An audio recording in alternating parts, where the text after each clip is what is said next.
আমি আপনাদের সামনে ইমাম মাহদী আলাইহিস সালামের আগমন বিষয়ে কয়েকটি রেফারেন্স দিলাম হাদিস ও বর্তমান বিশ্বের আলোকে। যে কোনো সময় আমাদের নেতা মাহদী আত্মপ্রকাশের প্রবল সম্ভাবনা রয়েছে। প্রিয় ভাইরা, আমরা চোখ কান খোলা রাখি, হয়তো যে কোনো সময় ইন্টারনেট সংযোগ বন্ধ করে দিতে পারে। কেন বলেছি এমন কথা? হাদিসের সুনির্দিষ্ট সময় সুস্পষ্টভাবে উল্লেখ না থাকলেও ইঙ্গিত আকারে সময় উল্লেখ রয়েছে। হযরত তাবে হতে বর্ণিত যে তিনি বলেন, একদল আশ্রয় প্রার্থী অচিরেই মক্কার নিকট আশ্রয় নিবে, কিন্তু তাদেরকে হত্যা করে দেওয়া হবে। অতঃপর মানুষ তাদের যুগের কিছু কাল অতিবাহিত করবে। বুরহা ইবনে আব্বাস বলেছেন, এরপর আরেকজন আশ্রয় চাইবে। যদি তোমরা তাকে পাও তাহলে তোমরা তাকে আক্রমণ করিও না, কেননা সে ধসনেওয়ালা সৈন্যদের একজন বিশেষ সৈন্য। 1979 সালে এক ব্যক্তি মক্কায় অবস্থান করেছিল। তার নেতৃত্বে 15 দিন ধরে মক্কায় বিশাল যুদ্ধ বিদ্রোহ হয়েছিল। পরে তারা সবাই মারা গিয়েছিল। 79 সালে এই ঘটনা ঘটেছিল। এখন 2022 সাল, 40 বছর পূর্ণ হতে চলছে।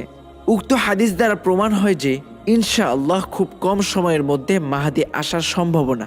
হযরত সাওবান রাদিয়াল্লাহু আনহু থেকে বর্ণিত, আল্লাহর রাসূল সাল্লাল্লাহু আলাইহি সাল্লাম বলেছেন, তোমাদের ধনভাণ্ডারের নিকট 3 জন বাদশাহ এর সন্তান যুদ্ধ করতে থাকবে, কিন্তু ধনভাণ্ডার তাদের একজনেরও হস্তগত হবে না। তারপর পূর্ব দিক খোরাসান থেকে কতগুলো কালো পতাকাবাহী দল আত্মপ্রকাশ করবে। তারা তোমাদের সাথে এমন ঘোরতর লড়াই লড়বে যেমনটি কোনো সম্প্রদায় তাদের সঙ্গে লড়েনি। বর্ণনাকারী বলেন, তারপর নবীজি সাল্লাল্লাহু আলাইহি সাল্লাম আরও একটি বিষয় উল্লেখ করে বললেন, তারপর আল্লাহর খলিফা মাহদীর আবির্ভাব ঘটবে। তোমরা যখনই তাকে দেখবে তার হাতে বায়াত নেবে। যদি এজন্য তোমাদেরকে বরফের উপর হামাগুড়ি খেয়ে যেতে হয় তবুও যাবে। সে হবে আল্লাহর খলিফা মাহদী। সৌদির বর্তমান অবস্থা সম্পর্কে কম বেশি সবাই অবগত আছেন।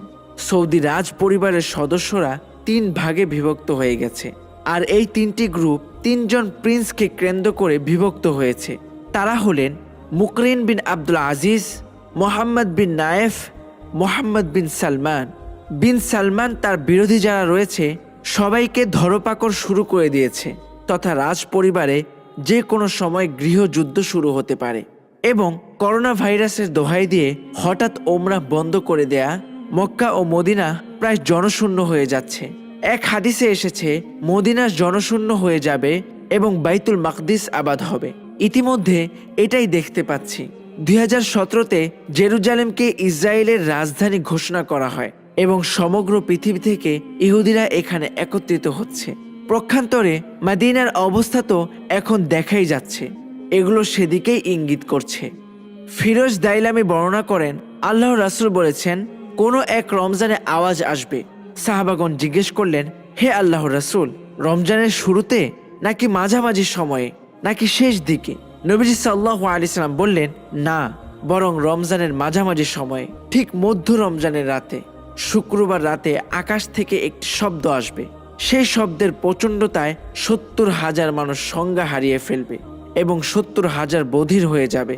রাসূল সাল্লাল্লাহু আলাইহি সাল্লাম বলেছেন, যখন রমজান মাসের বিকট আওয়াজ প্রকাশিত হবে তখন যুদ্ধের ঝংকার শুনবে। জিলকদ মাসে বিভিন্ন গোত্রের মাঝে মত পার্থক্য দেখা দেবে। জিলহজ মাসে রক্তপাত হবে। উল্লেখ্য, আরবি ক্যালেন্ডার অনুযায়ী 2026 এবং 2028 সালে রমাজান শুরু হবে শুক্রবার এবং মধ্য রমাজানও শুক্রবার।